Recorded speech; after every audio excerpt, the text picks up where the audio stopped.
Welcome to a video from thedigital-lifestyle.com.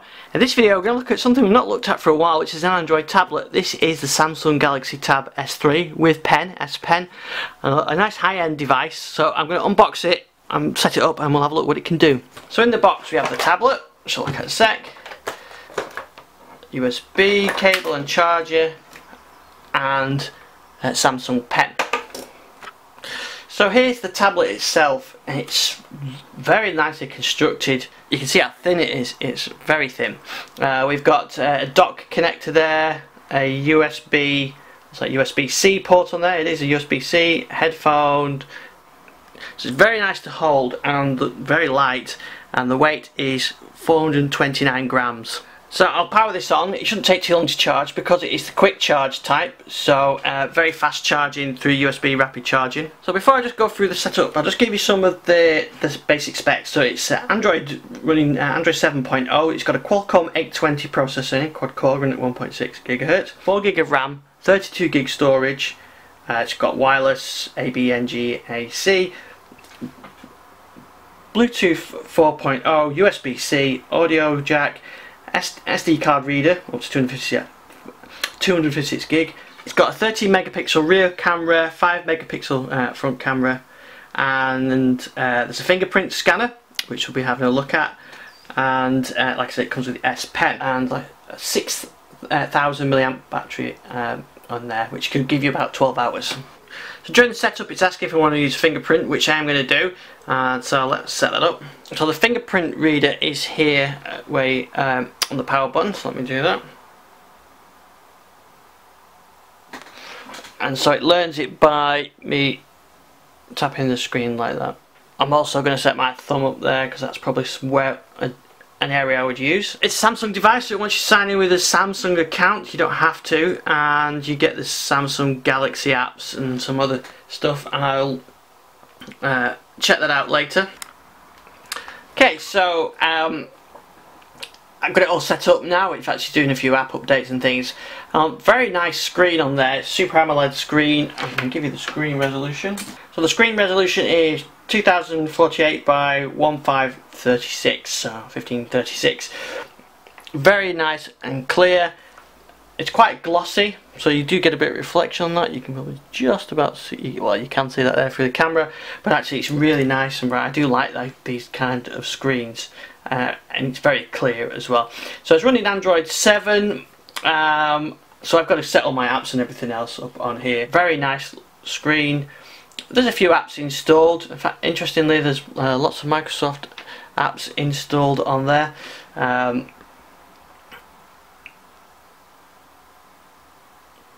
There's also lots of Google apps, of course, and lots of Samsung apps as well.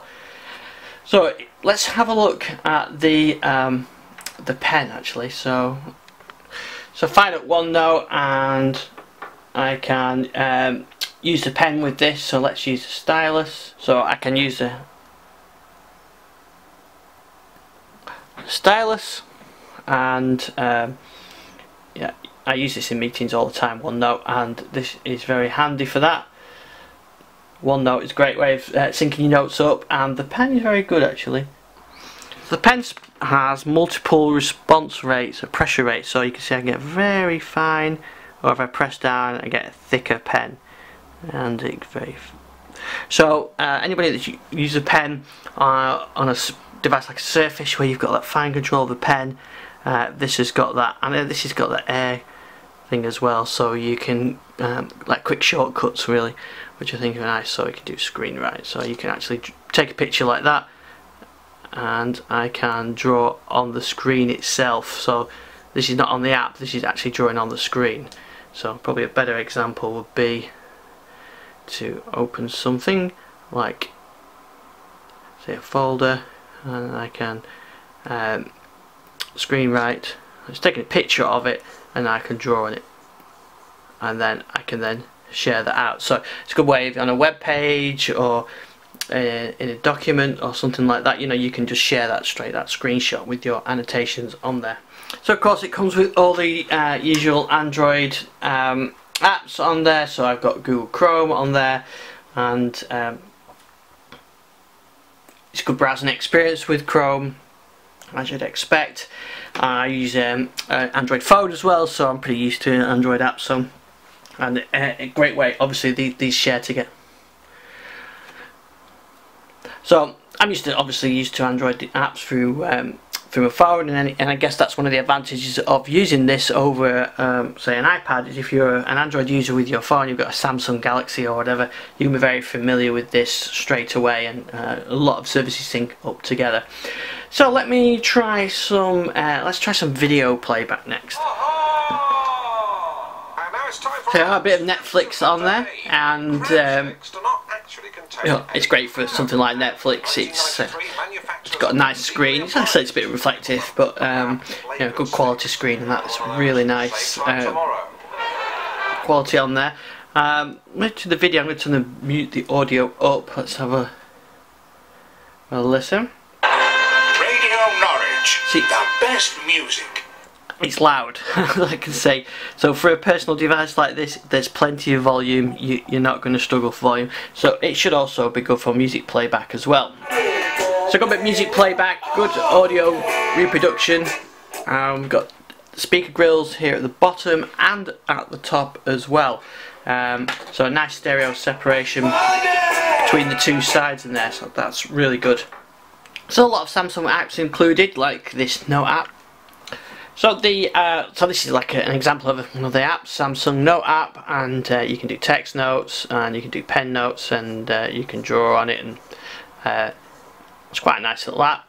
And the right click is the undo, and of course you've still got the Samsung shortcuts as well. Let's fire up the camera. Okay, so there's the camera, and so it's good, quite a decent camera on there actually. Like I said, it was.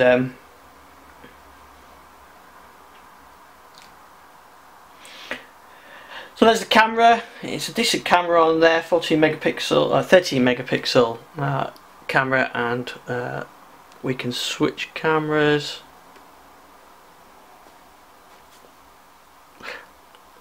And it says hold your hand out with your palm facing to have the picture taken after a few seconds. So it's got selfie mode. I'm not really a big fan of that, but anyway, there you go. So there we are. There's the camera.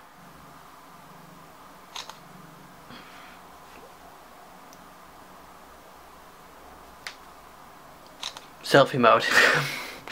Probably not a bad thing. You can have it propped up like that and get your selfies on there. You've got different filter effects.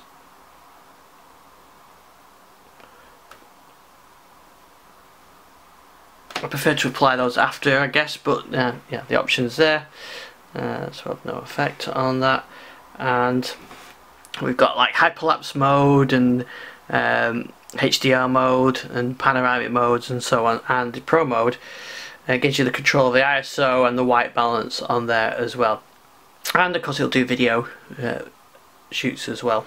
So something else you can do, which is quite good for productivity on a large device like this, is you can have split screen. So here I'm using my Gmail, and down here I have the camera, but that could be Gmail and Netflix, or Gmail and a browser, or browser and Netflix, and so on.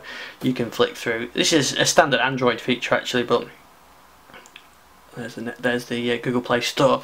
But on a device like this, it makes the device much more productive, especially if you're writing something, say writing a Word document and you need to browse up for reference. You can tap the note. You can have them switch, so you can have the browser and Word or whatever you want on there. So for productivity, it's quite good. It's quite a good trick to make to work better. So a bit of gameplay. This is a free racing game I was just trying out. No problem with frame rates on there. Very fast, very smooth, and interesting. I've been playing this for a while, and it's not getting warm or hot, the tablet, so you know there's no particular heat coming off it, and that shows. I think that's because it's got plenty of capacity, and this perhaps isn't that much the most taxing of games, and probably not the best either. I don't like the controls on it, but that's beside the point. But anyway, other thing you can see there's a nice clear screen on there as well. So overall, I really like this tablet. I'm mainly a Windows user, and I do use Windows tablets like the Lenovo YogaBook. I have a Surface Pro 4, but I guess this is slightly different use. This is a lightweight tablet. You can use on the sofa, you carry around with you, and probably more consumption, but of course with the S Pen, the Office applications, OneNote, or the productivity suites, you can actually get some work done with it, so that's actually a pretty good for that. You can expand it with the SD card that goes in there, micro SD card, so you can really expand the storage on there. So you can get all your music and your videos on there. Of course, Netflix allows you to download stuff, so it would be good for that. It's probably a nice device to take on a plane, go on a holiday, and it's be good for that, you know, to have some things that you need, like your email, everything, but also some entertainment stuff like with the apps and music, and Netflix. Good thing about it with the USB-C charging is you've got plenty of power on there, and also USB-C you can plug a mouse keyboard in, something like that as well. So it gives you a lot of options on there. It's about £599 available from Courage PC World. Well, it's £599.99 from Courage PC World. That's for this spec version with the pen as well. And a good crossover device, I think, between entertainment on the go, productivity, and an all-round useful device. If you're using a Samsung phone, then this is a really good device to carry around because you're used to everything. You know, you've got used to all the Samsung features. If you use an Android phone, you know, same thing as well. But even for a Windows user like me, you've got the Microsoft apps, Word, Excel, Skype, OneDrive, OneNote. So I feel at home with this as well. So thanks for watching this video. We go on our YouTube channel to find a lot more videos. If there's any specific requests, anything you want me to try out on this, let me know via our YouTube channel, or you can email me ian@thedigitallifestyle.com, @ISTix on Twitter. Happy to take questions about performance or apps or anything like that. Please let me know. Thanks for watching this video.